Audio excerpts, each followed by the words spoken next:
Ok, buenas noches con todos. El día de hoy voy a presentarles lo que considero que es la trampa del estado de bienestar, ¿no? Que Europa, principalmente, viene desde la Segunda Guerra Mundial imponiendo en toda la región estas políticas de lo que llamamos estado de bienestar o estado social, eh, que se basa mucho en la aplicación de políticas keynesianas y subsidios de parte del Estado. Esta situación se puede tornar muy complicada en un futuro próximo, y eso es lo que vengo aquí a presentarles. Como siempre, si alguien tiene alguna observación o algo, me avisa y no hay ningún problema. Nos ponemos de acuerdo y seguimos avanzando. Antes de comenzar sobre el análisis de lo que es el estado de bienestar, quiero hablarles del poder, para que estar todos en la misma página. Antes ya he mencionado algunos de estos temas, pero quiero estos conceptos repasarlos para estar todos en la misma página a la hora de hablar del estado de bienestar en sí mismo. Hay una frase que en realidad no es de Francis Underwood, es de Lenin, pero me gustó la foto. Salvo el poder, todo es ilusión. El poder al final del día es lo más importante, sobre todo para los políticos y en general, porque un político con poder puede volver pobre a un millonario, encarcelarlo, en fin, puede cortarle sus libertades. Y de eso se trata. El poder es una de las cosas más importantes, sobre todo es lo más importante en política.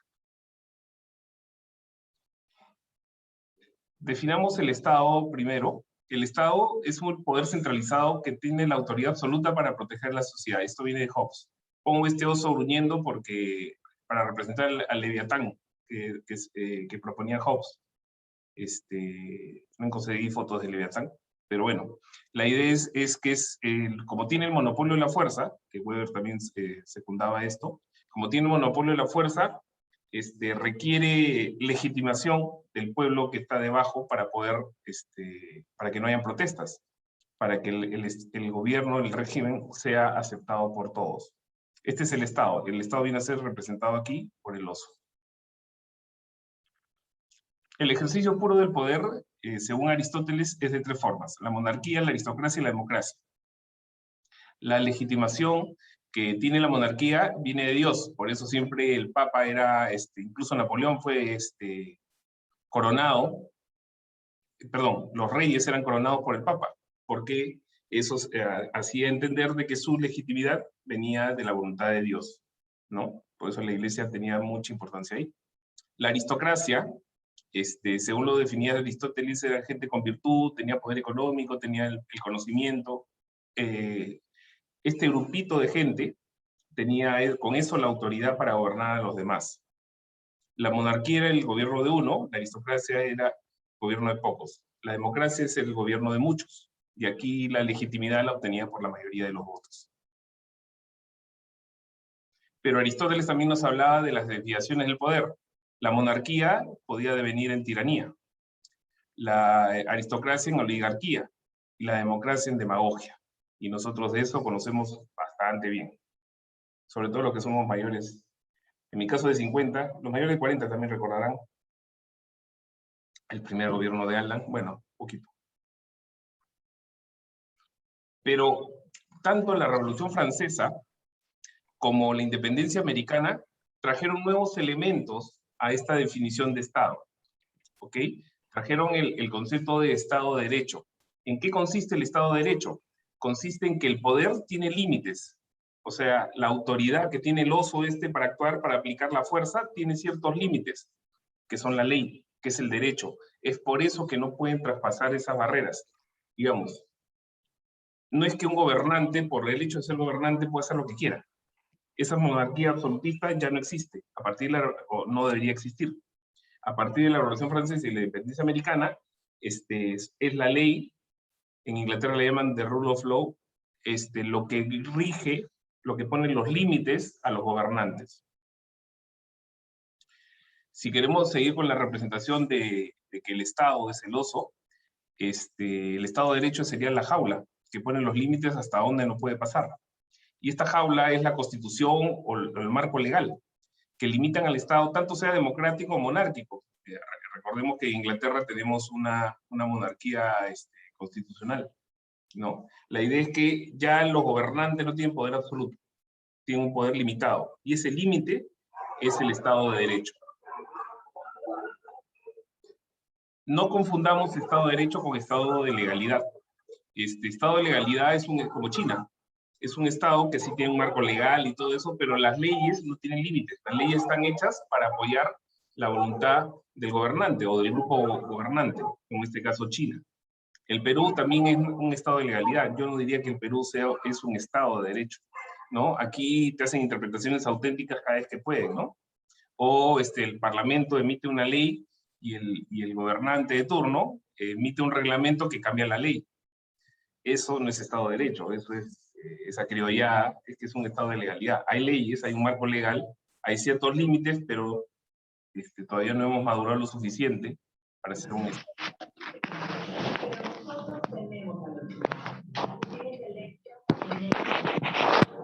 ¿Alguna pregunta?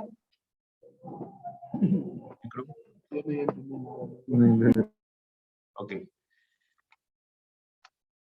¿Y cuáles son los límites, estos derechos por los cuales ningún gobernante debe traspasar? Básicamente son tres, los derechos naturales: la vida, la libertad y la propiedad. Escuché a Gersi hablar sobre estos tres derechos naturales que se llamaban derecho porque en las tribus antiguas, antes que existieran los estados, estoy hablando ya en el estado de naturaleza, en el estado de naturaleza, el respeto de la vida, el respeto de la libertad y el respeto de la propiedad era algo en lo que todas las tribus estaban de acuerdo. Era la ley fuerte, como el brazo derecho es el más fuerte, por eso tenía la denominación de derecho natural, de derecho. Era la ley de leyes entre las tribus. Cada uno tenía leyes particulares, pero en común tenían esto, que se respetaba la vida, la libertad y la propiedad. Estos derechos son anteriores al Estado. Por lo tanto, no es que te los dé el Estado los cuida, los vigila, evita que se violen, pero no es que el Estado te lo concede, no es así. Uno tiene vida, libertad y propiedad por naturaleza. Ahora, teniendo esto claro, vamos a hablar del estado de bienestar. ¿Qué es el estado de bienestar? Es como un cuento mal contado. ¿A qué me refiero? El estado de bienestar es, como a veces te cuentan en la historia de Robin Hood como el que quitaba el dinero de los poderosos para repartirlo entre los pobres. ¿De acuerdo? En realidad digo que es un cuento mal contado porque Robin Hood en realidad le robaba al Estado, le robaba al sheriff y al príncipe, el Juan sin tierra. Pero dejando la historia aparte, la idea del estado de bienestar es que vía muchos impuestos, el Estado se encarga de dar servicios gratuitos, educación y pensiones en primer lugar. Y luego viene todas las demás cosas. En Inglaterra se dan viviendas, en otros lados se ha dado salud, se da pensiones de desempleo, y en fin. Te dan una serie de seguros, de servicios que normalmente hubieran sido para ti. De hecho, la Revolución Francesa no tenía ninguno de esos beneficios en mente. Ellos solo querían ser libres, al menos en la primera declaración, ¿no? Que se respete la libertad y que se respete la vida. Pero ahora se han ido incorporando en el estado de bienestar y han convertido al Estado en un proveedor de esos servicios. Esos servicios son gratis. Educación y pensiones. La educación y pensiones es algo a lo que todo estado de bienestar recurre siempre, por dos motivos prácticos. La educación, porque la educación es la fuente de adoctrinamiento de los futuros ciudadanos. Es por eso que todo, en general, todo gobernante colectivista, socialista, siempre trata de llegar a la educación para contarles el lado correcto, entre comillas, de la historia. Esta foto que he puesto aquí son niños en Cuba que están recibiendo adoctrinamiento viendo que la revolución es buena y el imperio es malo y todo el mundo según los Castro, ¿no? Y eso, tus futuros ciudadanos, a ti te interesa como gobernante que ya lleguen entrenados con la ideología correcta y con entrenamiento para el trabajo. Y eso es lo que uno busca con la educación. Por eso la educación siempre es un bastión a tomar. El otro es las pensiones. Lo que pasa es que las pensiones es un cheque que tú vas a cobrar dentro de muchos años, ¿no? Alguien de 30 años va a cobrarlo en 35 años más, donde probablemente yo ya no esté. Entonces te lo giro nomás, pues total, al que esté, a ese le cobras, a ver si le cobras. Los gobernantes hacen eso, entonces como es para el futuro, no importa, yo no voy a estar. Que se fríe el que esté de turno en el futuro. Y además, sobre todo en los primeros estados de bienestar, la mayoría de gente se moría antes de poder cobrar ese cheque. Entonces, educación de pensiones y pensiones siempre lo vas a encontrar en todo estado de bienestar.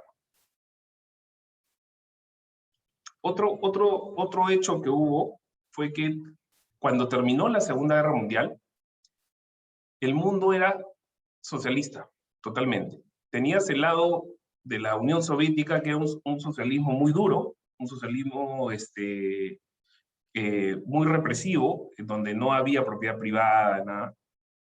Y en el lado occidental, Roosevelt implementó el New Deal, y amparado también en las políticas de Keynes, ¿no? ¿En qué consistía el New Deal? En la intervención fuerte del Estado para construir casas, regalar la seguridad social, subsidio de desempleo, un montón de beneficios que se le dieron a la población americana y también a la población europea.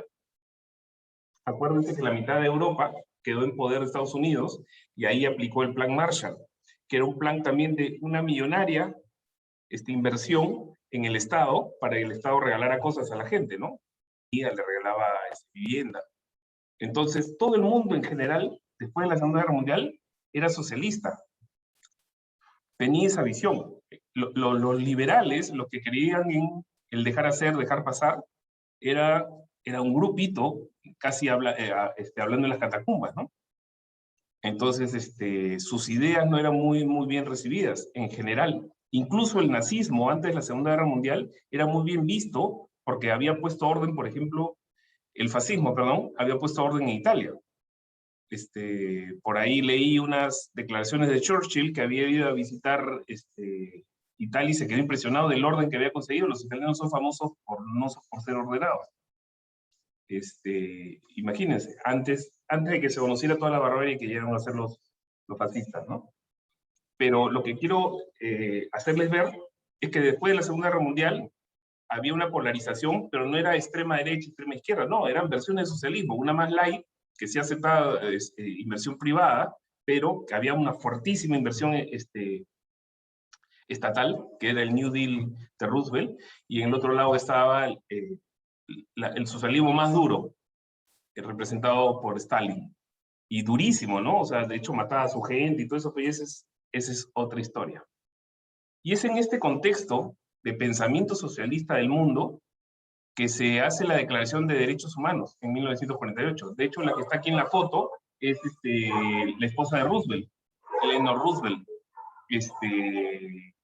justo levantando la Declaración de Derechos Humanos que se hizo en ese año, en la cual era una declaración más política que de intenciones, de lo que querían que se impusiera en todo, y cualquier gobernante, por ejemplo, que surgiera y que no podía salir y oponerte a eso. Ibas es como salir ahora y publicar en Facebook que tú estás en contra de los derechos de la mujer o la igualdad de género o algo de eso, te crucifican. Pasaba lo mismo en esa época así. Era la tendencia generalizada, ¿no? De ser muy asistencialista. Pero, por ejemplo, en la Declaración de Derechos Humanos de la ONU, no incluía el pan de cada día, que era tan necesario que está incluido en el Padre Nuestro. El pan de cada día era una falta, o sea, para poner en contexto, hasta el siglo XIX, el 95% de la población mundial era pobre.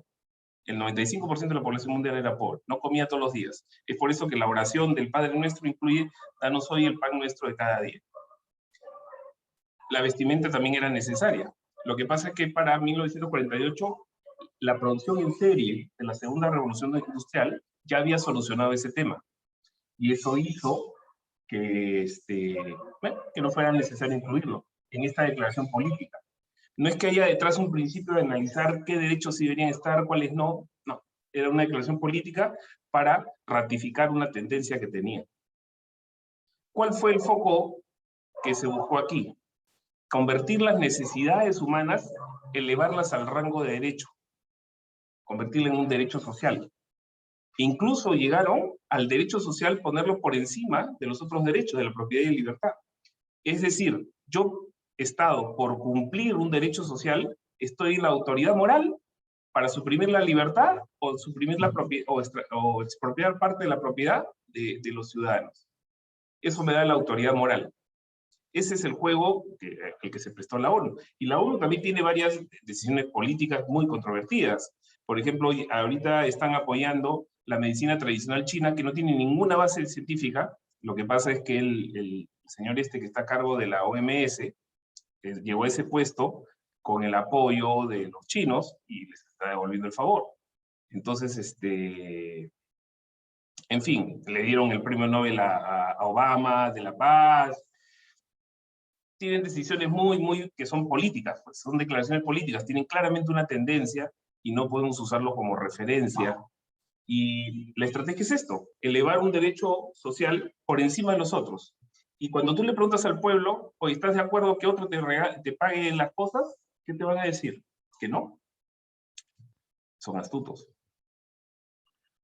Y demostraciones de esto, de esta invasión y no respeto a la libertad. Por ejemplo, la ley Rider que se ha dado en España, que se ha dado hace poquito, hace semanas.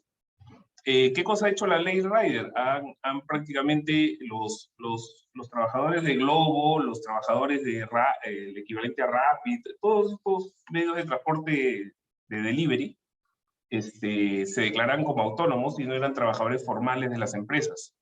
Esta ley Rider lo que busca es que esa forma de trabajo ya no es así y están obligados a contratarlos. Por lo tanto, las empresas se están concentrando, están reduciéndose los puestos de trabajo al encarecerse el costo laboral de cada uno. Puede que el rider, que el universo de riders, ellos están dispuestos a trabajar así, pero hay un burócrata que dice que no, ese trabajo no es digno. Por lo tanto, te lo quito. El burócrata decide, así tú quieras trabajar en eso. No importa. No, eso no es un trabajo digno, no puedes trabajar. Prefiere que tú estés desempleado con tal de mantener su dignidad, ¿no? O sea, su concepción del mundo, su cosa. Eso que estoy diciendo está pasando ahorita en España. Otro ejemplo, la jubilación temprana. Grecia, cuando jubilarse a los 50 años, en Grecia tú puedes jubilarte a los 50 años, imagínate. Yo tengo 50 años, ya podría jubilarme. O sea, fastidio. Y la esperanza de vida que tiene un europeo, que tengo yo, es arriba de los 80 años. O sea, lo que estoy diciendo es que de ahora en adelante alguien me va a mantener 30 años, el Estado me va a mantener 30 años, porque mis aportes no van a cubrir todo eso que falta. La matemática no cierra. Entonces, no encontré el artículo periodístico, por eso no lo colgué. En Europa, en Francia, hay profesiones que te permiten jubilarte desde los 36 años. Imagínate. Se has acumulado, creo que son 15, 16 años continuos de trabajo. Esas medidas, un gobernante las da de forma muy populista, con alguna motivación, buena intención, todo eso, pero a la hora de la práctica es plata que sale del bolsillo de los europeos que trabajan. Y esto es todo demagogia, no es sostenible. O sea, a todo el mundo le gusta que le regalen cosas, pero aquí lo que están haciendo es que te regalan todo. O sea, te regalan la salud, te regalan la educación, te regalan la vivienda, te regalan todo. Si te quedas sin empleo, también te dan un regalo. Eso, señores, eso no es bonito, eso no crea un mundo mejor, eso lo que crea es paraíso comunista. Justo a eso se refiere. Karl Marx tenía una crítica, en su obra crítica del programa de Gotha, menciona eso, de cada cual según sus capacidades y a cada cual según sus necesidades. ¿Qué es lo que él proponía? Que todos, en su ideal, en su comunismo utópico, Marx lo que proponía era que no hubiera dinero, el dinero desaparecía del Estado también, y la gente trabajara. Si yo soy contador, trabajo de contador, si tú eres abogado, trabajas de abogado, y das lo mejor posible, y cobras de acuerdo a tus necesidades. Entonces, si yo trabajo Si puedo trabajar 10 horas, trabajo 10 horas. Si mi vecino por algún motivo no trabaja esas horas, igual cobra de acuerdo a su necesidad y tiene más hijos que yo, va a cobrar más que yo. Eso a Marx le parecía justo. A mí no. ¿Por qué es justo que aquellos que no producen, sin ser vulnerables, ojo, yo estoy hablando de los niños, no estoy hablando de los ancianos, a ellos sí estoy totalmente de acuerdo en ponernos de acuerdo entre todos para subsidiarlos, pero alguien de 50 años como yo, totalmente sano, que trabaje, ¿no? ¿Por qué es justo que aquellos que no producen vivan de quienes sí producen? ¿Por qué es justo el seguro de desempleo? ¿Por qué aquellos que sí producen deben pedir permiso de quienes no producen?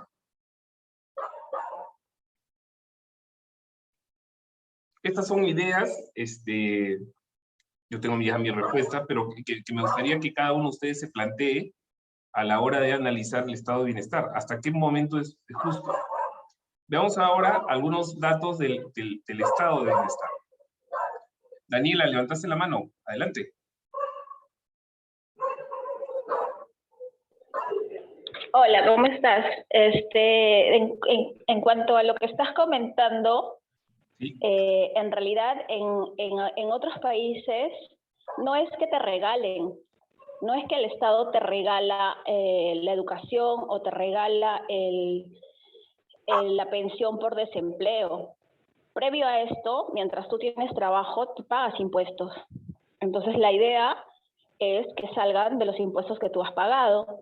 Y así como el Estado te subsidia mientras el tiempo que no tienes empleo, también se preocupa por que consigas más rápido empleo para que dejes de ser una carga para el Estado. Pero obviamente eso no funciona acá en Perú, donde no hay una cultura en el aspecto tributario. Acá la gente tiende a evadir impuestos. Mientras se evada impuestos, obviamente el fondo del Estado no le va a permitir dar este tipo de subsidios, que no los veo como un regalo porque en realidad la educación tampoco no es gratuita, sale de nuestros impuestos. Me refiero que es un regalo porque a los que nos quitan vía impuestos, por ejemplo, en mi caso en particular, yo pago todos mis impuestos, todo, y no recibo educación del Estado, ni salud del Estado, yo le estoy regalando a alguien más eso. Lo que pasa en Europa, no todo el mundo se apura en conseguir trabajo. De hecho, es uno de los problemas que están teniendo allá, que la gente empieza a recibir, suponte, 500 euros, 600 euros de subsidio. Tu pareja también deja de trabajar, recibe 600 y con 1.200 euros ya vive, pues, y no busca trabajo. No hace. O sea, en la práctica lo que está pasando es que la matemática no cierra. Lo que se aporta no cubre, por eso se están creando déficits tan grandes. Y aparte, hay tanta gente demandando esto, por ejemplo, la cantidad de jubilados, todos los baby boomers que nacieron después de la Segunda Guerra Mundial se están jubilando ahorita. Estás hablando de millones de personas. Esa factura es muy cara, no se está pudiendo pagar. O sea, la matemática que te quiero decir, Daniela, no cuadra. Por eso que Europa está próxima a hacer cambios muy severos, sobre todo ahora con el endeudamiento que ha tenido a raíz de la pandemia, peor todavía. Entonces, sí, pero eso depende mucho de la política y cómo se lleve, porque bueno, yo no sé, cuando dices Europa, ¿a qué países exactamente te refieres? Porque yo al menos tengo un hermano en Suiza, he estado en Suiza y allá la política funciona, allá es diferente. Allá el Estado sí se preocupa porque tú consigas trabajo. No es que ya me quedé desempleado, el Estado me paga y yo voy a estar desempleado todo el tiempo que a mí me da la gana, no. Así como te ponen en páginas para que sepan las empresas que tú estás desempleado, el Estado también te ayuda a buscar trabajo. Entonces no te la pasas años sin trabajo y siendo mantenido por el Estado, eso no ocurre así. Y en el caso de la educación, sí, también es, entre comillas, gratuita, porque salen de tus impuestos. Además que los impuestos que tú pagas mientras trabajas son carísimos, y es lo que ayuda a solventar después los subsidios. Entonces creo que teniendo una buena política en ese aspecto, sí se puede hacer esto. El tema es hacer una conciencia, en el caso del Perú, hacer una conciencia en el aspecto tributario. Yo Pero creo pues, que en el caso particular de Suiza sí funciona. y cuando la gente habla de Europa, por lo general se refiere a la Unión Europea, porque también están sujetos al Parlamento Europeo y tienen muchas veces políticas conjuntas, además que tienen una Bueno, tendencia... Suiza pertenece a la Unión Europea, ¿no? Pero No, Suiza no sí pertenece a la Unión Europea. sí pertenece. Quisieron no pertenecer, pero finalmente pertenecen. No, Lo sé porque utilizan el euro. no, los suizos siguen manteniendo el franco. Mantienen el franco, pero también están con el euro. O sea, sí son parte de la Unión Europea. Sé que no han querido pertenecer, pues porque no les conviene, pero de alguna manera sí están en algunas cosas supeditados a la Unión Europea. Tienen políticas afines, pero no es parte de ni la eurozona ni de la Unión Europea. Pero el punto de fondo al que quería llegar es que siempre van a haber características, diferencias idiosincráticas entre las sociedades, que hará que algunas sociedades, algunos países tengan estados más eficientes que otros. O sea, así el estado de Dinamarca, el gobierno de Dinamarca va a ser más eficiente al momento de manejar los recursos que el estado de la República del Congo, por ejemplo. Pero eso no quita el hecho de que, tomando el ejemplo de Suiza, las políticas estatales siempre van a ser más defectuosas que las políticas a favor de la libertad individual, aún dentro de la misma sociedad. Por ejemplo, si Suiza no tuviese estas políticas de subsidios a los desempleados, por ejemplo, necesariamente disminuiría el costo de oportunidad de la gente sin empleo. Por lo tanto, incentivaría a que haya más gente que busque un empleo rápidamente. Eso suele suceder. También pasa en Francia, en otros lugares. O sea, es cierto que hay países que tienen aparatos estatales mucho más eficientes, pero la realidad también es esa, que el Estado, por su propia naturaleza, tiende a no operar óptimamente en relación a si es que los propios individuos fuesen soberanos de su propia vida. Sí, y más adelante voy a dar algunos datos también que van a ayudar a entender, y sí, efectivamente Suiza no es parte de la comunidad europea, aunque tiene cosas alineadas, políticas alineadas, pero yo me estaba refiriendo más a Alemania, Francia, a Inglaterra, a Grecia, a España, ¿no? A eso donde los números no están cuadrando. De hecho, el gran problema que está teniendo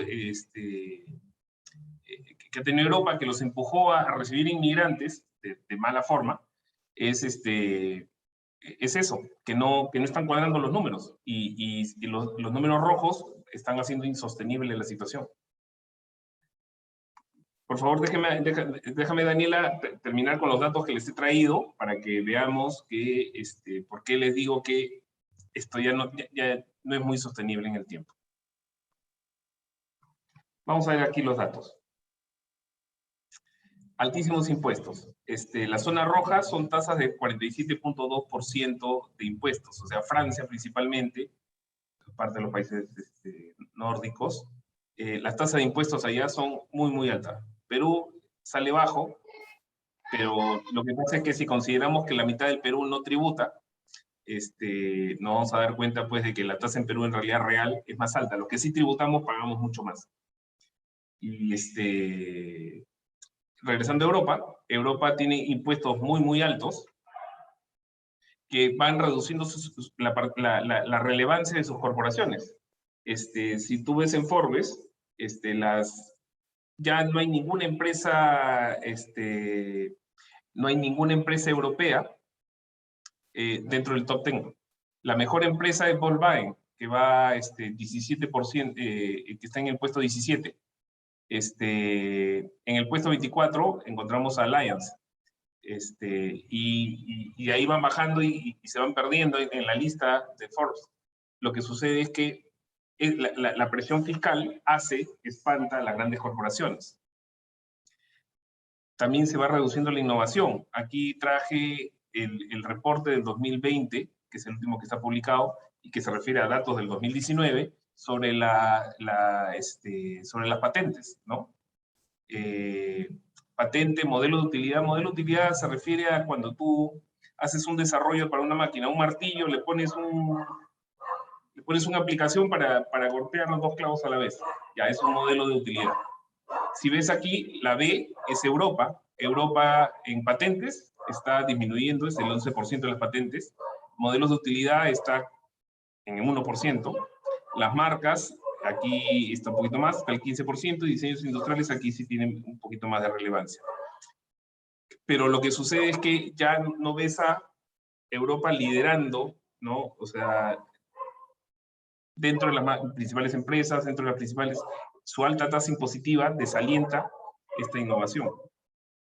Luego tienes el envejecimiento poblacional, que creo que no es un secreto para nadie. La expectativa de vida está, aquí está hasta el 2015, y estaba cerca de los 80 años, ahorita está por los 85 años, me parece. No, en esta página que consulto de OneWorld, no encontré el dato, ellos están hasta el 2015. Están como en 85 años de esperanza de vida. Y mira la tasa de natalidad, cómo ha ido cayendo. Cuando se instituyó, por ejemplo, las pensiones, que el Estado iba a pagar las pensiones, se instituyó con una población con menos de 40 años de esperanza de vida. Entonces, ahí es fácil, pues, ¿no? Yo sé que les ofrezco a todos ustedes que les voy a pagar, porque sé que la mayoría de ustedes no va a llegar a los 80, pues, ¿no? Es más, muy pocos. En cambio, hoy en día, la mayoría ya llega. Entonces, ese cheque ya más gente te lo cobra. Pero la base de la pirámide, porque este sistema que tienen los europeos no es como la FP de acá, de capitalización individual, sino es un fondo colectivo. Entonces, los nuevos que trabajan aportan hacia lo más viejo, pero hoy tienes menos jóvenes y tienes más viejos, que duran más tiempo. Entonces, ¿qué cosa sucede? Antes tenías a 15 jóvenes que mantenían a una persona mayor. Hoy tienes a 9, 8, 7 jóvenes manteniendo a una persona mayor y reduciéndose la base. Es impagable. Entonces, muchos europeos empiezan a emigrar a otros sitios fiscales, los muy ricos porque no quieren pagar tanto impuesto, y los más jóvenes porque por lo mismo. Entonces, van a otros sitios donde van a vivir más tranquilos, y todo eso hace que se vuelva impagable todo este sistema. Luego está lo que se llama los YOLOs. Es una tendencia entre muchos centennials, algunos millennials. El YOLO viene, son las siglas de You Only Live Once. O sea, tú solo vives una vez. Entonces, como vives una sola vez, te lo tomas con calma. Total, el Estado, si no tienes empleo, pues tomarte tu mes sabático, te lo van a pagar. La salud te lo van a pagar, la educación lo puede financiar por el Estado. Como tienes un papá, un gran hermano, el Estado, que te está cubriendo las cosas, eso te alivia de tu responsabilidad. Normalmente, o sea, siempre en la historia tú eras responsable de todo. No tenías un gran hermano que te estaba cuidando, ¿no? El problema es que el costo de darle el encargo de que te cuide es tu libertad. ¿Qué se viene en Europa? En Europa se nos viene conflicto en los siguientes meses. Ya ha empezado, porque los inmigrantes, en la forma que han venido formando guetos, parece que no ha funcionado. Yo he visto en Barcelona, todo esto, una persona me acompañó, mira, un grupo de mujeres inmigrantes están en la peluquería, acaban de cobrar el subsidio de, creo que era 500 euros que les dan a cada una, y se van a la peluquería. Y cuando se les acaba la plata y todo eso, y empiezan a mendigar o a caminar por ahí, no están buscando trabajo.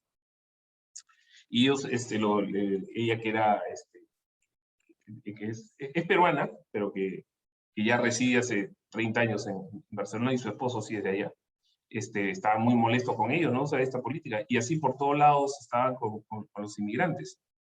El costo de los impuestos era muy, muy alto para justificar todas esos beneficios, digamos, que había. No alcanzaba la plata, es básicamente el mensaje. El socialismo, que es el camino al que parece estar yendo Europa de una manera asolapada, es un cuento que nunca ha funcionado, ¿no? y con el estado de bienestar, yo creo que estamos presenciando los últimos días de este estado de bienestar, porque no es sostenible. Tanto lo de las pensiones, como,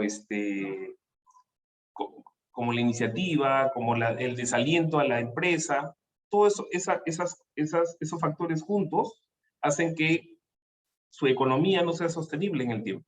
Entonces, si vemos como tendencia, en 10 años van a estar en una situación muy, muy complicada, con una población muy envejecida en promedio, no aportando, sino cobrando, y sin empresas, sin cosas que les den los impuestos necesarios para sobrevivir, ¿no?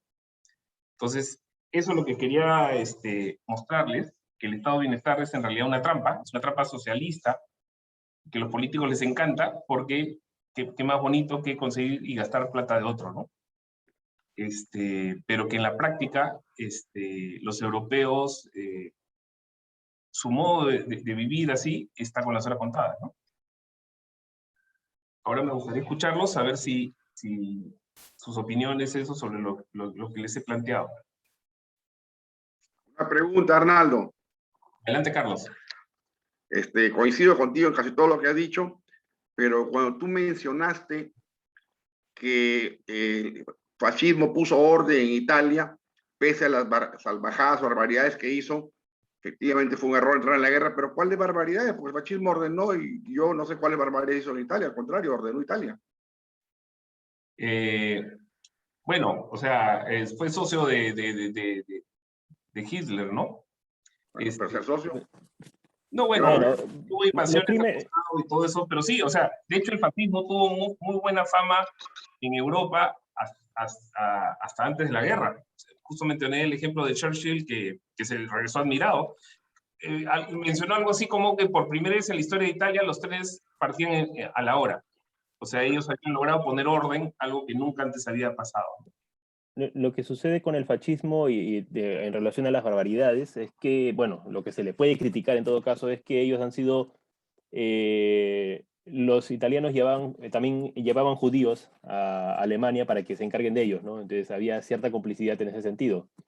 Ahora, el tema con, yo diría que el tema con Alemania e Italia y sus modelos económicos en esa época es que no se llegó a ver su debacle justamente debido a la guerra, porque la economía alemana y italiana de aquel entonces era muy, muy keynesiana, o sea, mucho gasto público, mucha obra pública, y bueno, o sea, eso no se pudo ver cómo culminó todo eso, ¿no? Porque vino la guerra y pues no se llegó a ver el resultado, ¿no? Final. Ojo, Italia era una dictadura estatista, o sea, no nos olvidemos de eso, o sea, te confiscaban las cosas, Carlos, te quitaban las cosas. Hay cosas que sí hicieron, pero puso orden y creció, ¿eh? Pese que está... Es cierto que puso orden porque incluso hay anécdotas o sea, mencionan que había una mafia siciliana que acabó con la mafia, desaparecieron. Claro, nadie las temporalmente, tocaba y entraron los fascistas y acabaron con la mafia, ¿no? Pero mi comentario anterior era sobre el tema de si hubo crecimiento, porque sí, o sea, hubo crecimiento en el corto plazo en Italia, igual que en Alemania, por el tema de la obra pública, pero no se vio la historia completa, ¿no? Porque se interrumpió con la guerra. Exacto. Entonces, no se sabe cómo hubiera terminado. Claro, lo más probable es que es posible que hubiese terminado como Argentina. Argentina en su momento también tuvo crecimiento gracias a la obra pública y ahora está como está. Ahí está el tema. O hubieran ajustado en su momento, nunca se va a saber eso. También, ese es el tema, ¿no? No se va a saber porque entraba la guerra, fue un desastre, ¿no? Los políticos, Carlos, no se caracterizan por los ajustes y eso, ¿no? O sea... Ahora, en el Perú, Arnaldo, si bien nosotros pagamos impuestos, yo creo que todos los que estamos acá pagamos impuestos, pero lamentablemente no usamos pues los servicios de educación y de salud porque son una desgracia, pues, pero a mí me encantaría que con los impuestos que pago hubiera una buena educación, una buena, ¿cómo se llama? Un buen sistema de salud. Yo pago $1,000 mensuales en la Cayetano Heredia por mi hija, entonces me parece carísimo. Lamentablemente los impuestos que pagamos, los servicios no se corresponden, pero yo también creo que la mayoría de evasión es de la gran empresa. porque la pequeña empresa con la justa factura para pagar impuestos podrá pagar 10 soles, pagar muy poco ahí. O sea, hay ilusión, por supuesto, pero la mayor ilusión está en la gran y mediana empresa, que son las que realmente trabajan y producen. Pero no podemos comparar pues, el Perú con Suiza. Pues. Tenemos realmente tan pocas oportunidades. No, y además en Perú tienes un montón de economía informal, o sea, tú te vas a por eso. Pero economía informal que factura 1.000, 2.000 soles al mes, o sea, yo veo el de la carretilla, tú crees que factura más de, o como utilidad le queda más de 1.000 soles al mes, no le queda, el taxista, o sea, es una economía bien, tenemos que crear más riqueza, lamentablemente este gobierno es una tragedia, porque no se da cuenta que hay que crear más riqueza para que justamente esa gente pueda facturar más y pagar impuestos, mientras menos ganes, menos vas a pagar impuestos. ¿Cuál es la cuestión con los impuestos? Es que, primero, empezando por la misma palabra, ¿no? Impuestos, es algo que te imponen, o sea, ya de por sí creo que hay cierta carga moral con ese tema. Pero al margen de eso, hablando técnicamente, uno paga impuestos supuestamente para recibir indirectamente algo a cambio. O sea, como que tú le estás dando a un tercero para que después ese tercero te lo dé. Pero hay un proceso de muchas ineficiencias, vale la redundancia, en ese proceso. Entonces, ¿por qué en lugar de decir hay que pagar más impuestos o hay que hacer que más gente pague más impuestos, ¿por qué no más bien volteamos la torta y decimos, oye, ¿por qué no mejor haces que pague menos impuestos y yo destino con mi dinero, con lo que estoy dejando pagar, de la manera más eficiente según yo lo crea? Reduce a la mitad los ministerios. Reduce a la mitad los ministerios. Exacto, mejoran la gestión, reduce la mitad de los ministerios, fusionan programas, ese tipo de cosas. Y una cosa, Carlos... Lo que pasa es que... Perdón. Adelante, Daniela. Y yo creo que lo principal dentro de una economía, ustedes dicen, no podemos compararnos con Suiza. Bueno, lo más importante de una economía, para que una economía sea sostenible, para que una economía salga adelante, es la corrupción. Exacto. Además, entonces, mientras tengamos corrupción, lamentablemente no vamos a poder salir. Es complicado. Y el tema de los impuestos que ustedes mencionan, lo ideal es pagar menos impuestos, pero es que no todo el mundo los paga. Y eso hace que los pocos que pagan tengan que pagar tanto. Porque a muchos de nosotros quizás nos duele entrar a planilla y pagar una renta de quinta, de la cual no tienes ningún beneficio. Entonces, hay cosas de las que no, digamos, tratamos de evadir porque sabemos que no vamos a obtener ningún beneficio a cambio. Entonces, pero todo esto básicamente parte del tema de corrupción. Porque si también, por ejemplo, nos fijamos en Singapur, Singapur era un país que estaba peor que Perú y ahora tiene una super economía, es uno de los países que están muy bien en educación y en todo. Pero ¿qué hizo para llegar a eso? Eliminó, no digamos al 100%, pero la corrupción, tuvo que luchar contra la corrupción para que pueda salir a flote su economía. Entonces son muchas cosas las que se tiene que hacer para que el país progrese. Pero ahí disculpa, Daniela, el problema es que no podemos comparar lo incomparable. Buenas noches con todos. Singapur tiene un poquito más de 5 millones de personas. La mitad del tamaño de Piura. Sí, pero, o sea, no se trata de comparar, sino de tomar ejemplos y poder lograr algo, o sea...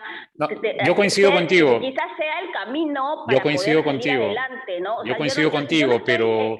Mi intención no es comparar, sino no solo tomemos los malos ejemplos o países, no, o sea, por ejemplo, a mí me parece patético que nos comparemos. Cuando se habla de socialismo, tomar de ejemplo Cuba, tomar de ejemplo Venezuela, ya, pero es que en realidad las bases del socialismo tampoco son esas, no es ni Venezuela ni Cuba. Entonces no digo que implantemos el socialismo, sino que siempre tomamos de referencia lo peor que hay. O sea, ahorita estamos hablando de países que se están yendo, ya, pero también hay países que están saliendo adelante. Entonces, ¿por qué no tomar de ejemplo eso para también poder poner algo de eso acá poder contribuir con esos ejemplos para que el país pueda salir adelante? No se trata de comparar, porque cada sociedad y cada realidad es diferente. Sino claro, tomar los ejemplos, yo voy a eso, a los ejemplos, claro. No voy a comparar nada, porque cada sociedad desde lo cultural somos diferentes. Por eso, los ejemplos ayudan cuando más o menos, o sea, no podemos utilizar el ejemplo uruguayo o argentino, porque cada país es diferente. Y yo, para respetar un poco el orden, dado que están levantando la mano y está bien ello, agradecer a Arnaldo por ponernos a trabajar estos temas. Y yo soy abogado y veo derecho del trabajo. Y yo creo que el principal problema que tenemos que va a impedir que en muchos años corrijamos esto es la informalidad. Hay una página web del gobierno, no este gobierno, sino ya desde el anterior, que se llama Observatorio de Formalización Laboral. Si ustedes quieren conocer cuál es nuestra situación formal laboral, vayan ahí. Esa página se alimenta de los PLAME, o sea, de la información que las empresas registran mes a mes y que tienen que presentar a SUNAT. Esa información, comparada con la encuesta nacional de hogares del 2019, ambas coinciden que tenemos un 76% de informalidad laboral. Con lo cual, solo el 24% de la gente que trabaja es formal. Primer gran problema. Y segundo gran problema, las bajas tasas impositivas. Yo hice mi doctorado en España. Le pregunté a un profesor español, ¿cómo hacen ustedes para tener tantas prestaciones? Y me dijo, ¿cuánto es tu tasa de impuesto a la renta? Me dijo que ahora este abogado ahora es miembro del Tribunal Constitucional Español. Bueno, tenemos tasas de 15 y 30%. Y se rió. Oye, acá en España la tasa mínima es 44% de impuesto a la renta. Claro, es que ganan más y el Estado se come más. Pero si el Estado no tiene esos recursos, no puede de repente hacer las cosas que, bueno, para bien o para mal las hacen. Entonces, hay muchos problemas. Está este libro de Quirós, ¿no? La historia de la corrupción en el Perú. Ya, pero eso explica por qué estamos como estamos. Pero si queremos corregir, discutir el pasado creo que ya no vale la pena, ¿no? O sea, somos lo que somos, pero el tema es ver qué podemos hacer para adelante, ¿no? Y ahí sí creo que el Estado debe tener un rol, ¿no? Pero bueno, dejo la palabra para que podamos seguir discutiendo. Gracias más bien por la interrupción y por no seguir el orden de las manos. Víctor, y de ahí Johan. Víctor Bustamante. Sí, hola a todos, buenas noches. Gracias, Arnaldo, otra vez por estas charlas. Bueno, tengo la conexión de internet un poco inestable, así que si me acorto, me avisan. Bueno, quería intervenir en el tema, hablaron del tema de la economía. A ver, la economía, una buena economía, o la economía es básicamente una asignación eficiente de los recursos frente a necesidades escasas. Y hablaron de la corrupción. Obviamente la corrupción es una fuente de ineficiencia inmensa, ¿ya? Pero dentro de esta eficiencia, lo que yo creo que debemos buscar en Perú, obviamente es la corrupción, y siempre sale la corrupción, y le echamos la culpa a la corrupción. Yo creo que la primera cosa, para dejar la corrupción un poco, para combatir la corrupción es no ser corruptos nosotros en el día a día. Tan simple como no pasarse la fila, no llamar al amigo para que le haga el trámite antes, no cruzar una luz roja o lo que fuera. O sea, si no empezamos nosotros cada uno desde su casa, no digo que nosotros lo hagamos, pero digamos, en general, en el país, cada uno no tiene esa conciencia cívica, la corrupción va a seguir. ¿Ya? Y ya hablando del tema de eficiencia, bueno, como lo que ha visto una clase de microeconomía o algo así, los subsidios y los impuestos son ineficiencias del mercado, para empezar ahí.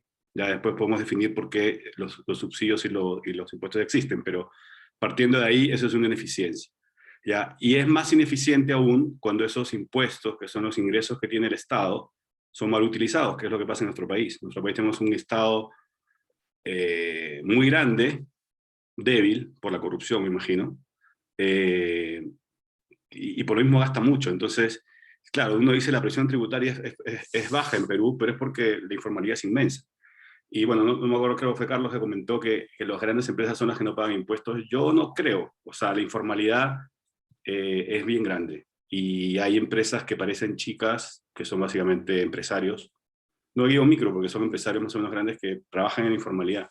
Entonces, desde ahí ya hay un tema clave. Si con esta presión tributaria, entre comillas, que es baja, el país es ineficiente, imagínense con una presión tributaria un poco más alta. O es mucho más ineficiente o no sabemos qué va a pasar. Y en cuanto a la definición de impuestos, bueno, es bastante controversial, creo yo. O sea, los impuestos, si uno lo ve desde el punto de vista liberal clásico, existen para mantener un Estado que nos dé ciertos servicios, básicamente justicia, y seguridad. Ya, de hecho, el mismo Adam Smith también acepta que se pueda hacer algo en educación y salud. No, infraestructura, educación y salud no. Adam Smith habla de seguridad, justicia, Justicia de todas maneras. infraestructura Infraestructura no pública. rentable, infraestructura no rentable, punto. Sí.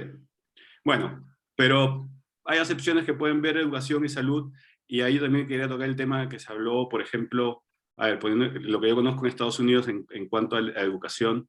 Uno dice, no, la educación la da el Estado. Sí y no. O sea, tengo amigos que han ido a vivir a Estados Unidos y ellos dicen, lo primero que hay que hacer cuando uno viene a vivir a Estados Unidos es buscar el colegio que quieres para tus hijos, el mejor colegio o el colegio que más te acomode, también tiene un tema de... Y según eso, escoges el barrio donde vas a vivir. ¿Por qué? Porque los impuestos a la ciudad, municipales, no sé cómo se llama exactamente, van para financiar los colegios. Entonces, obviamente, uno está pagando el colegio indirectamente, el colegio público. Eso es cierto, porque, disculpa, no quiero interrumpir mucho, porque le toca a Johan intervenir, pero eso es cierto porque está más descentralizado la educación pública en Estados Unidos, está más a cargo de las ciudades, si no me equivoco, que del Estado central. Claro, y un poco, eso también refuerza un poco el tema del Estado grande, ¿no? Un Estado central grande es una pila de ineficiencia. O sea, básicamente el principio del liberal es mejor tener a millones de personas tratando de resolver un problema, porque en la conversación, en la interacción, vas a llegar a una mejor solución que tal vez unos cuantos burócratas, sí, pueden ser asesorados por los más célebres doctores en los temas que pueden ser, y la gente, de repente la gente más inteligente, pero es una persona o dos o 10 versus millones de personas que, obviamente, digamos, millones de cerebros van a pensar más que 4 o 5 o 10 o 20 o 100 si quieren. Entonces, ahí hay también una fuente de ineficiencia muy grande en la asignación de recursos. Y eso, o sea, yo creo que el Estado lo que tiene que brindar es seguridad, justicia, infraestructura. Bueno, hay modelos, bueno, yo vivo en Chile y el modelo de infraestructura en Chile, si bien está monitoreado por el gobierno, porque son concesiones, licitaciones y cosas por el estilo, son ejecutados por el sector privado. Y es otra cosa, o sea, uno viaja por las carreteras que hay en Chile o sea, yo una vez viajé al sur en Chile y me pasé a Argentina, y el shock vial, llamemos de esa manera, que hay entre Argentina y Chile es gigante, gigante, gigante.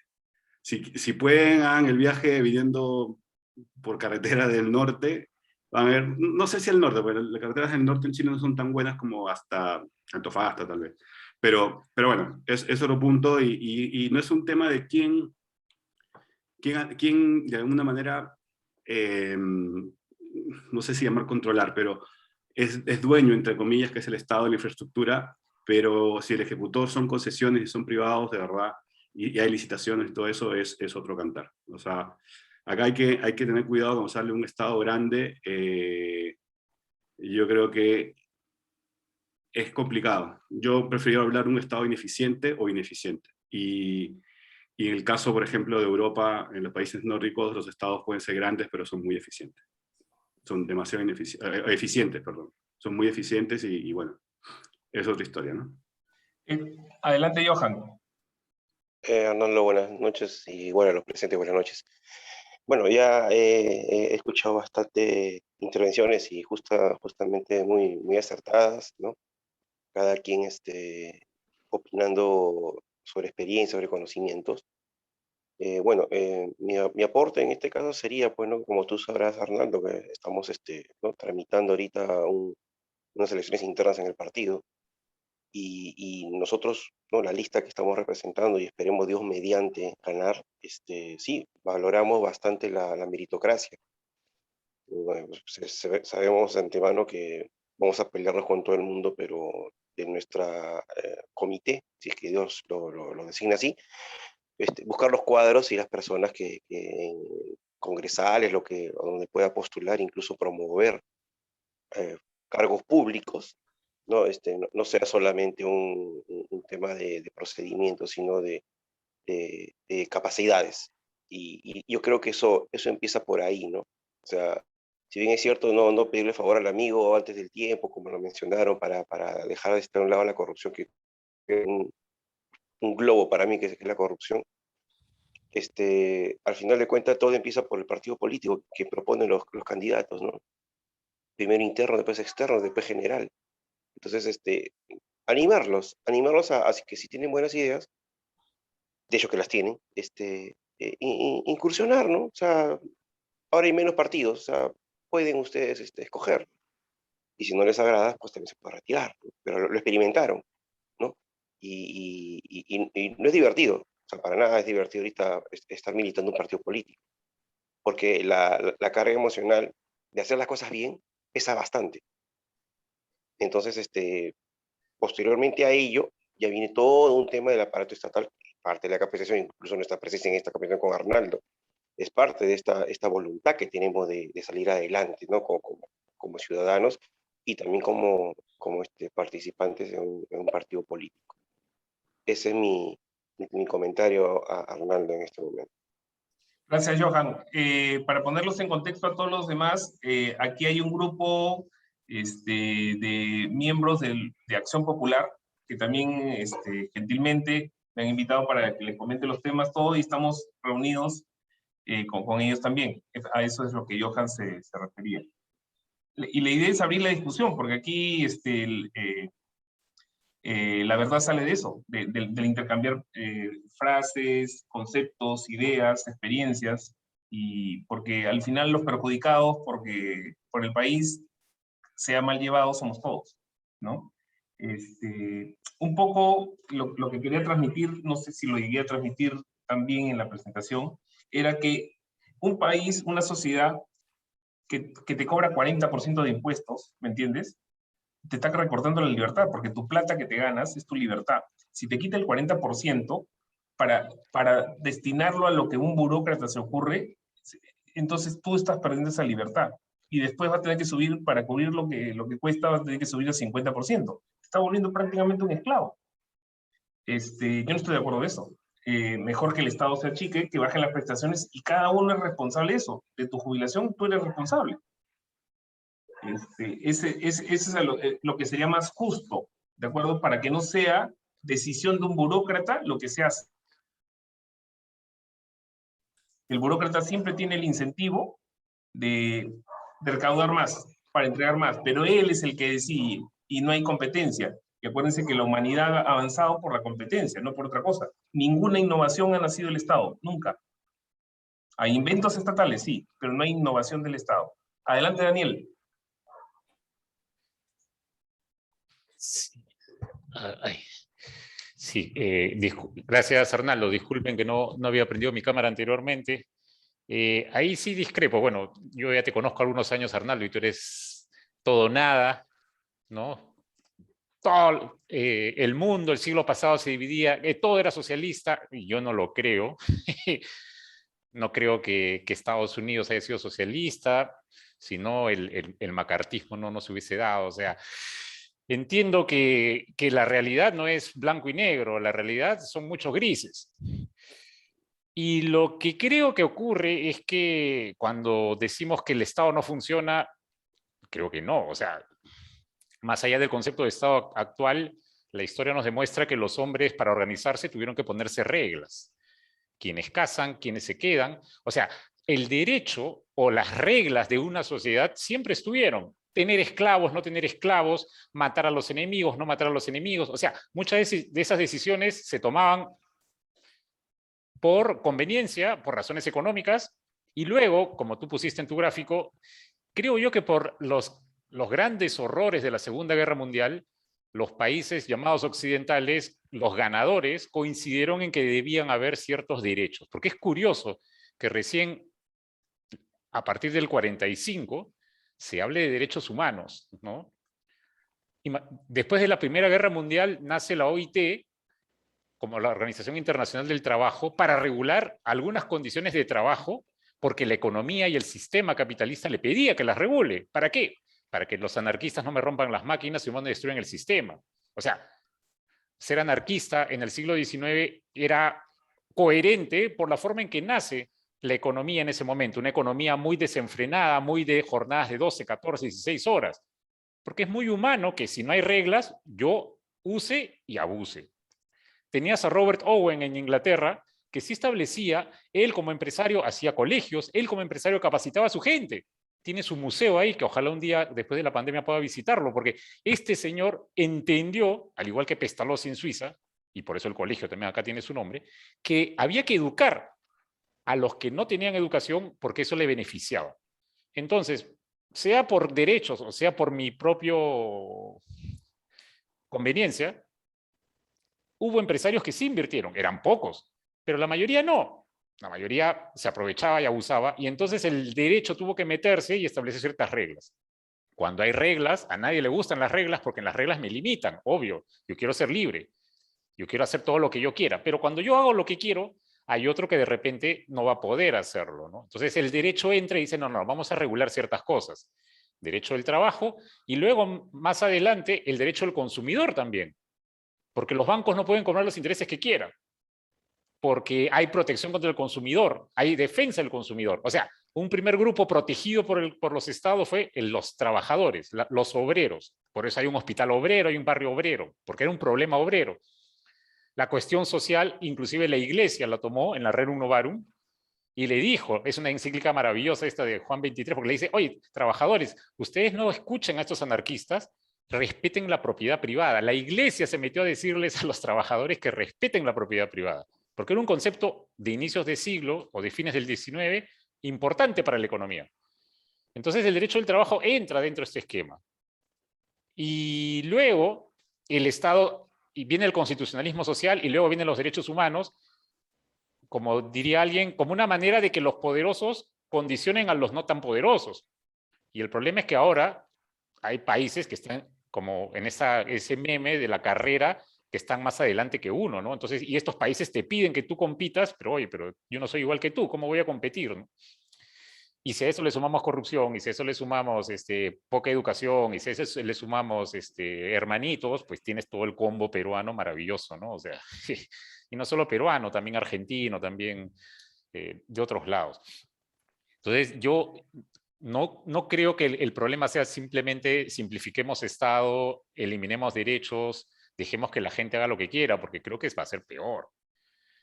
Creo que va a ser peor, porque lamentablemente somos una sociedad muy heterogénea. O sea, tenemos problemas. Aquí lo bueno, cuando nos comparamos, es que vamos a ir a un mall y es muy raro que entre un loco con una metralleta a matar gente, como en Estados Unidos. O muy con cara un la cuchillo. metralleta en el Perú, por eso es bien difícil que entren con metralleta. Por eso, o sea, por eso. Pero esas locuras no se van a dar aquí.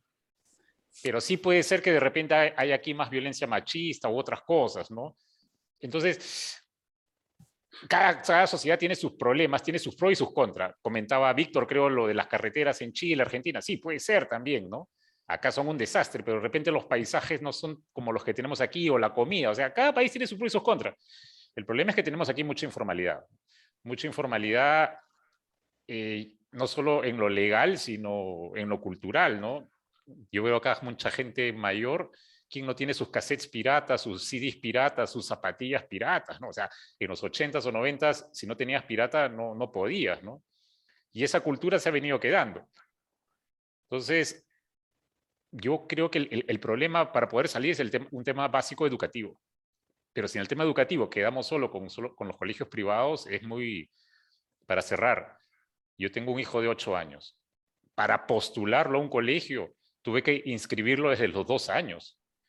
Y me aceptaron en el colegio, con mucha suerte, y tuve que pagar una enorme pensión primera para que luego entre 3 años después. Yo enseño en la universidad, y la universidad, para entrar a la universidad es más fácil que entrar a un colegio de estos, de la élite, ¿no? O sea, es complicadísimo. Y ahora que lo estoy escuchando por el Zoom, pues es un colegio, le dicen lo normal, o sea, tampoco es que sea la quinta esencia, o sea, y es uno de los colegios estos que están en la lista que van a ser presencial, ¿no? Entonces, si una persona con tanto trabajo y con tanto esfuerzo le va a dar una educación mediana, ya me imagino cómo puede ser en los otros lados, y ya me imagino cómo él, cuando tenga 18, compita con ese otro de 18 que no tuvo internet estos 2 años y que ha perdido 2 años de colegio. O sea, tenemos 2 opciones ahí, con esto acabo. Dejamos que las cosas pasen o buscamos que esto se corrija, porque creo que hay mucha desigualdad en nuestro país y no es un problema de uno o de otro. Lamentablemente, yo fui al Mundial en Rusia, no sé si alguien de aquí también fue a Rusia al Mundial. Y ahí sí todos éramos peruanos y la camiseta, y tú veías una camiseta y te emocionabas y veías gente de otros países, todo muy buena onda, parecía una feria del hogar enorme, ¿no?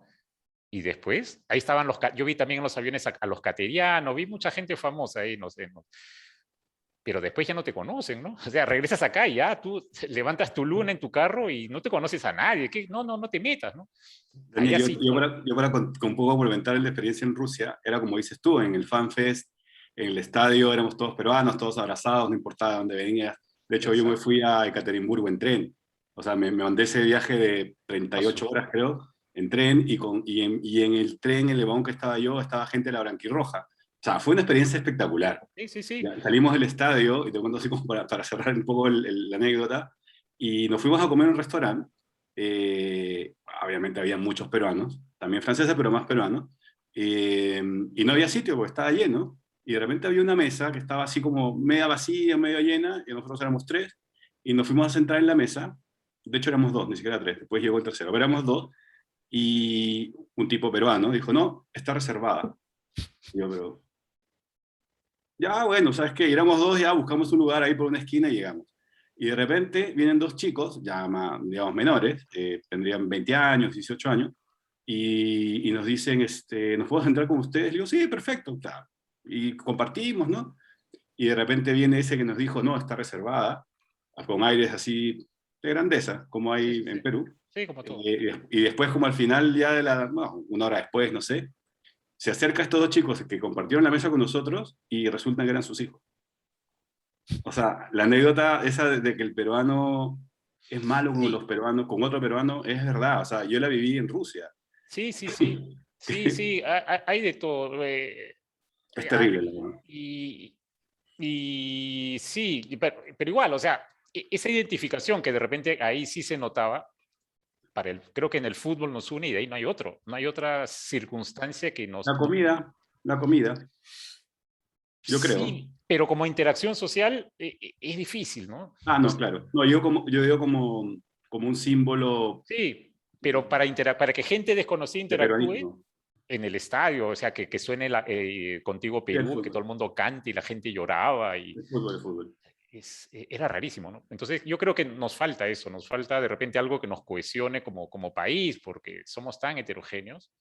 Esto del quechua, por ejemplo, ahora último, fue todo fue toda una situación, pero en fin, creo que va por ahí. Entonces yo no estoy tan de acuerdo con Arnaldo de ponerlo todo en blanco y negro. Siempre hay matices y más aún cuando estamos hablando de productos humanos, ¿no?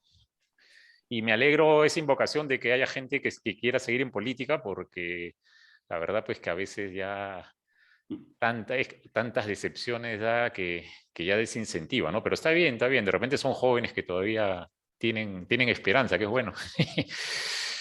Álvaro, te toca intervenir. Sí, yo quería hacer mención justamente a lo que decía Daniel. Eh, sí, es cierto que hay muchas características idiosincráticas y como que uno podría caer en ciertos reduccionismos, ¿no? Pero precisamente por cómo la sociedad latinoamericana y en particular la sociedad peruana, es que muchas veces, o sea, se opta o muchos optamos por, por dejar más bien a las cosas a la libre competencia. Porque ¿qué pasa? De repente, en una sociedad como la japonesa, puede haber más cooperación entre sus ciudadanos, ¿cierto? Por lo tanto, se puede delegar más funciones al Estado. Pero ¿qué es lo que va a pasar en una sociedad como la peruana? Donde cada uno de repente, donde hay muchos que pueden ver como que su oportunidad para sacar su tajada, para sacarle provecho del otro. Te le estás dando una herramienta muy poderosa que se llama Estado por sobre otros ciudadanos. Entonces, y esto, por ejemplo, aterrizándolo el tema de la corrupción. Que sí, o sea, la corrupción es un problema muy serio acá en el país. Hay mucha de ineficiencia y no hablo solo de la coima, ¿no? La coima, la corrupción en términos de coima, o sea, es insignificante, es un problema minúsculo. El problema es lo que viene gracias a la coima, que son obras mal ejecutadas, con sobrecostos, que te duran, en lugar de 15 años, te duran 5 años, bueno. Pero ¿a qué voy? O sea, uno puede decir sí, que la concientización y todo eso.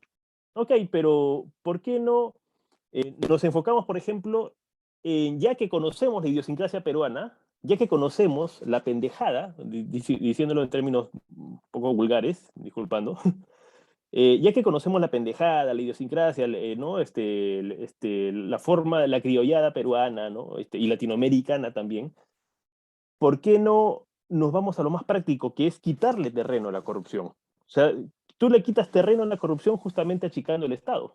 Entonces, si no puedes ir por el lado de cambiar el chip de las personas, porque eso suele ser mucho más complicado y eso puede ser muy a largo plazo, o sea, volvernos mentalmente como Japón, va a ser muy complicado, ¿no? O sea, va a ser muy complicado después de acá 5 o 10 años. O sea, de repente en unos 50 años, si empezamos un trabajo desde ya, o sea, podemos pensar en cambiar ese chip. Pero mientras tanto, yo pienso que lo más factible es justamente tratar de hacer esfuerzos para quitarle terreno y, a ver, seamos sinceros, la corrupción está más presente en el sector público, en el Estado, que en el sector privado, porque el sector privado tiene sus propios mecanismos de cómo protegerse de la corrupción. Si alguien quiere meter mano en una empresa, automáticamente ya lo botan, lo sacan. ¿No? Es mucho más es más posible que pase eso, ¿no? No en el Estado, que en el Estado muchas veces hay hasta complicidad. Entonces, yo quería también hacer esa mención sobre el tema de la corrupción, y ya que también tocaron la cuestión sobre la informalidad, que sí, o sea, también es un problema por el simple hecho de que como necesariamente tiene que existir un Estado, por más que sea mínimo, tiene que existir un Estado, ese Estado se tiene que mantener, se tiene que sostener de alguna manera, y para eso están los impuestos. Ok, en eso estamos de acuerdo. Pero hay algo que creo que se tiene que tener en cuenta, y es que siempre, o sea, la tendencia acá en el Perú por lo menos, donde la informalidad es más importante que en países como en Chile, por ejemplo. En Chile hay informalidad, pero no es tanto como en el Perú, ¿no? En el Perú sí es muy fuerte, o sea, mucho más fuerte que en Chile, eso sí estoy seguro. En Chile la informalidad y la corrupción dan boleta. Claro, pero bueno, pero en todo caso son distintos tipos de distintas naturalezas, ¿no? Porque acá es más descarado, acá simplemente la gente no Mira, paga. te cuento, en Chile la idiosincrasia es muy similar, es buscar hacerse el vivo, el pendejo, sacar la vuelta, pero lo buscan hacer de forma legal. Claro.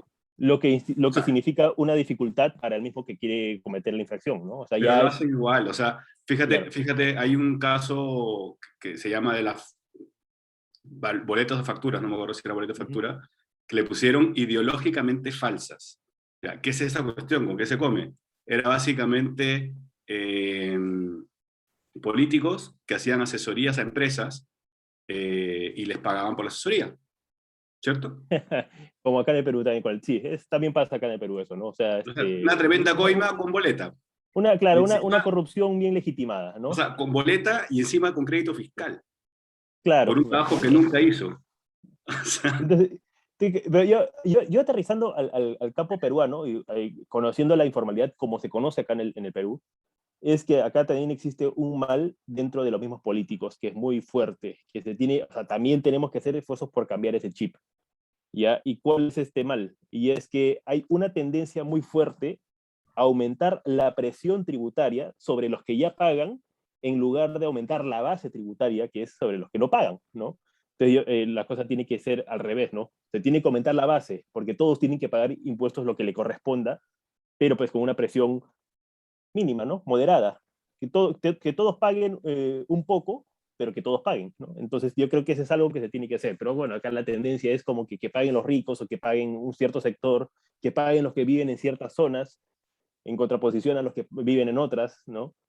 De repente van a querer que paguen los de La Molina, Surco y San Isidro, pero hay mucha gente que no está pagando nada, por más que le corresponda poquito, pero pagan nada en zonas como, no sé, Los Conos, ¿no? También existe eso, entonces es se un tiene que tema filtrar, ¿no?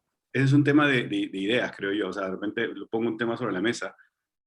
Como hablamos al principio, los impuestos son para financiar ciertos gastos que tiene el Estado, básicamente justicia, seguridad, educación en los casos, infraestructura, mantener el aparato político, perdón, estatal, burocrático, que de alguna manera tiene que buscar ser eficiente. Pero cuando comienzas a recaudar impuestos para redistribuir porque la gente no tiene, cosas por el estilo, es cuando se escapa todo de las manos. Sí, Porque exacto, ahí puedes se cobrar, crea la perversidad. Se crea la perversidad puedes cobrar cae, 100% de impuestos y se cae en espiral. porque buscas igualdad o buscas justicia social, llámalo como quieras. O sea, yo creo que sí tiene que haber una base, como dijo Daniel, una base educativa muy potente.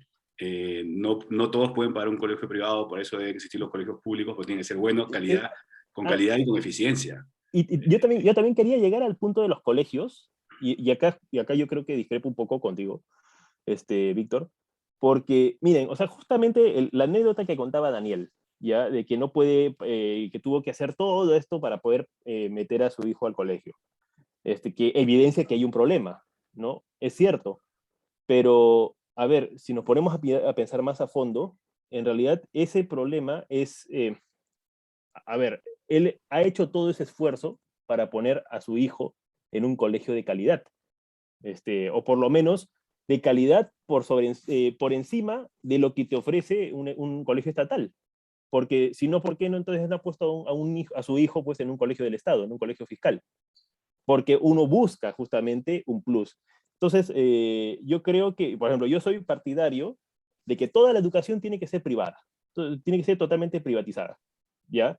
Pero entonces uno diría, oye, ¿y qué pasa con aquellos que no pueden pagar su educación para sus hijos? Que las hay. Acá en el Perú incluso todavía tenemos ciertos sectores que están en pobreza y en extrema pobreza. Entonces yo propondría pues lo que muchos liberales proponen, y es, en lugar de que el Estado sea el proveedor de la educación, de que el Estado sea el que te dé la educación, que lo subsidie a los padres. O sea, que el padre le dé un cupón, ¿no? Dice, un cupón válido para el tercero de secundaria. Entonces No, el sí, está padre... bien. Yo Claro, estoy de acuerdo contigo, y es lo que propone Milton Friedman con los vouchers, y no solamente en educación, sino en exacto, salud y otras cosas. exacto.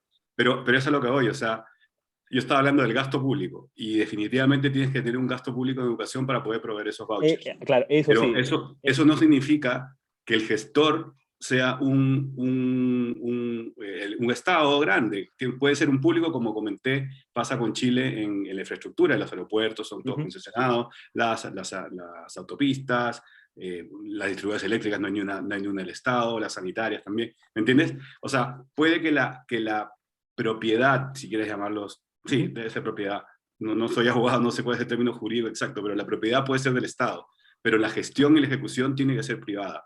Sí. Y es mucho más eficiente subsidiar la demanda que subsidiar la oferta. Es un principio también muy liberal. Exacto. O sea, fíjate...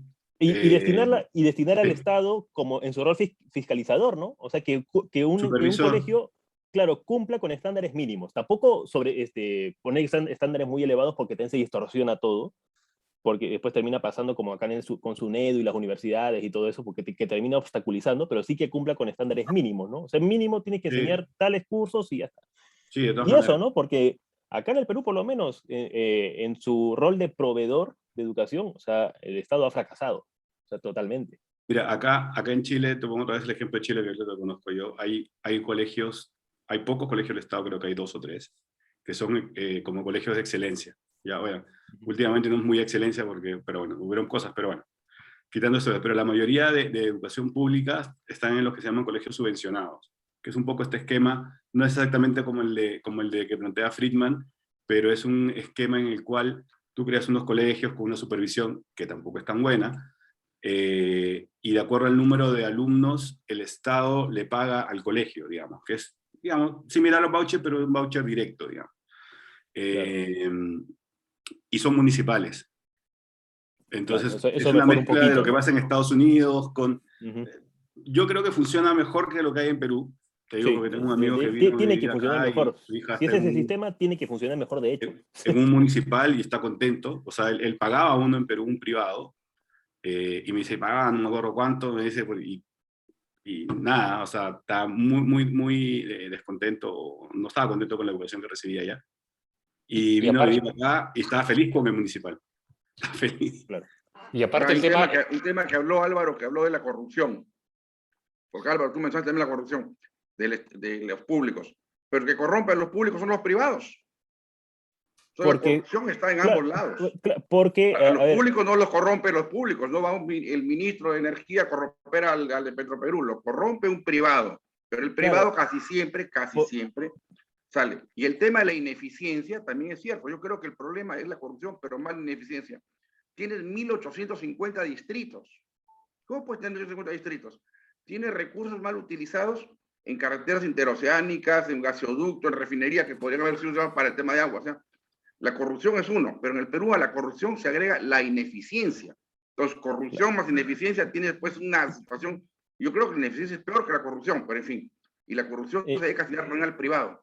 Y en el tema de los empleados en planilla, yo te apuesto, yo estoy en planilla también, gracias a Dios, que la mayoría de empleados en planilla preferimos seguir pagando esa carga alta de impuestos a estar sin trabajo y buscarla en la calle, sin planilla, aún así. Porque hoy día en el Perú estar en planilla es un lujo. Y en el tema de lo que hablaba Daniel, yo no creo que en el Perú podamos tener una identidad en común. La identidad nuestra es que somos el país más diversificado del mundo y eso hay que respetarlo. Diferentes idiomas, gastronomías, historias, regiones, climas. O sea, nunca vamos a tener una identidad porque no es lo mismo el costeño de Piura, de Sullana, con el serrano de la misma región Piura de Huancabamba o con el de Pichanaki. Entonces, el Perú se caracteriza por ser el país más diversificado del mundo. Entonces, aparte del fútbol, hay que buscar unirnos en todo, creo eso. Pero a corrupción sumemos la ineficiencia. Nueva York tiene creo que 6 distritos, 6 alcaldes. Lima tiene más de 50. Entonces, ahí donde hay que reducir. Pero si tú le dices a los políticos, propongan fusionar programas Ministerio de la Producción, Ministerio de Agricultura, uno solo, proponen eso, pierden la elección, pues hermano, pierden la elección porque les van a quitar marmaja, les van a quitar puestos de trabajo. Ahí donde se debe comenzar a atacar. Ojalá que algún partido lo proponga, comenzar a fusionar, a racionalizar el Estado, que sea un Estado no grande, pero sí fuerte, como es obras de infraestructura, justicia, etcétera, etcétera. Mientras no se corrija ineficiencias, seguimos fregados, haya o no haya corrupción. Quiero darle la palabra a Johan y ya para ir cerrando, porque estamos sobre la hora, a pesar de que está muy interesante esta parte. Sí, bueno, yo quería tomar, me animé porque estoy ahorita muy motivado en ver videos en YouTube, que no es la formalidad, pero es lo que hay. Y tomando la palabra al señor Carlos, que ahora último, que somos un país muy diversificado en varios temas. Entonces, quiero aprovechar esta oportunidad que debemos dar gracias, que esta diversidad que tenemos de razas, credos y todo lo demás, no sabemos cómo se mantiene en equilibrio, si es que hay un equilibrio. Porque hoy es blanco y mañana es negro, y hoy está en equilibrio y mañana hay desequilibrio, y ¿esto por qué? Porque estoy viendo cómo empezó el tema con Palestina e Israel, y la verdad que es una tontería cómo empezó todo esto, porque yo puedo deducir de todo lo que estoy viendo cómo llegó esto, y es una tontería. Y esa misma tontería que pasó al otro lado del mundo, yo me pregunto en qué momento podría haber esto en mi país.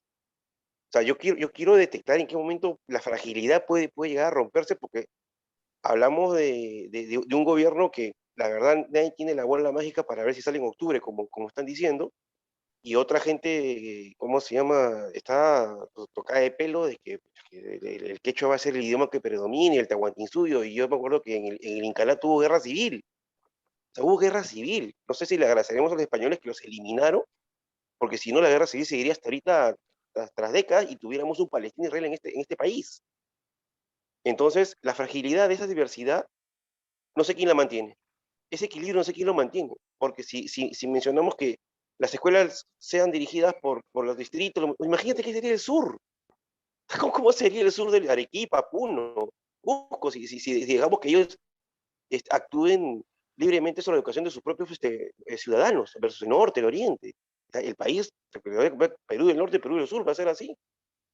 Gracias, Arnaldo, y gracias por escucharnos. He aprendido bastante de ustedes, motivarme, ¿cómo se llama?, con sus apreciaciones, sobre todo. Muchas gracias por estar presentes. Gracias. Y sí, efectivamente, cuando llegaron los españoles, agarraron en plena guerra civil a los incas, y había un movimiento, dice, que se llama Atahualpa Nunca Más, y eso fue lo que aprovecharon los españoles para tomar. Es una tradición peruana. ¿Cuándo no simplificando la historia? De la tradición peruana de Rivera Palma. No, Aldo Palma. Aldo Palma. Arnaldo Palma. En fin, Bueno, muchas gracias. Los voy a convocar luego para ver otro tema, porque el Perú, si tiene algo, es que no es aburrido. Creo que en eso todos podemos estar de acuerdo. Sí, de acuerdo. Ahí hay otro tema en común para que veas. No, sí, no, y acá la peculiaridad del Perú es que acá los memes se hacen solos, ¿no? Sí. O sea, no es necesario editar. Coges un screenshot de una noticia y ya está. O dan discursos a la nación de 6 minutos. Sí. Yo soy de la idea de que el Perú se debería federalizar, separar el norte y sur, siendo un país, pero crear 2 congresos para que prueben. Y eso podría ser un próximo interesante tema para la siguiente sesión. Y de paso cercamos San Isidro, Miraflores, Surco, La Molina y San Borja. Sí. Nos acercamos también. Bueno. Hacemos una ciudad-estado ahí. El muro de Trump. El muro de Trump. Me gusta eso. Santiago, con toda la movida de izquierda que ha habido, se habla de eso. O sea, el sector oriente de Santiago quieren separarlo y hacer una ciudad-estado. Bueno, yo no creo que se llegue, pero es como una broma, igual que la que dice Carlos. Bueno, ya lo saben, Atahualpa nunca más. Un buen fin de semana. Bueno, mismo. Cuídense mucho, un gusto. Un gusto. Hasta luego.